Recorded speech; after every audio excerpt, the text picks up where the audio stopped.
In occasione della festa di San Calogero ad Agrigento, nello spazio Temenos della chiesa di San Pietro, si è svolto un incontro sul tema San Calò, fede e tradizione, a cura di Lello Casesa e Salvo Ciulla, e con Elio Di Bella, storico, documentarista, e Peppe Cumbo, fotografo e designer.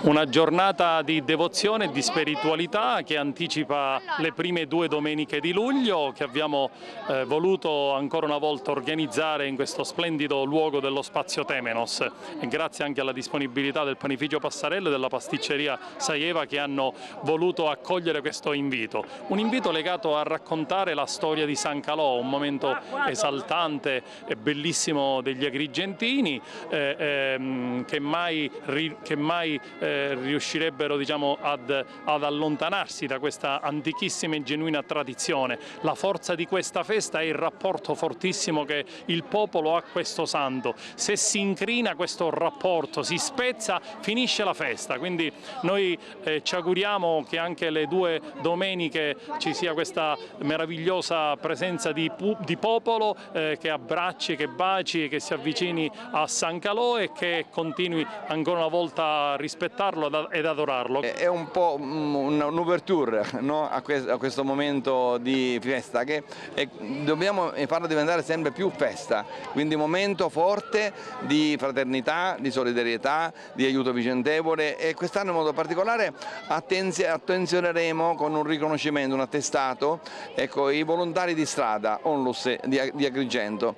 È una presenza per servire, no, la comunità, e quindi è giusto che sull'esempio di San Calogero attenzioniamo i disabili, le persone bisognose, le famiglie in difficoltà, quindi evidenziamo anche e ringraziamo questi volontari che liberamente e generosamente si prodigano per servire Gesù nel povero, no?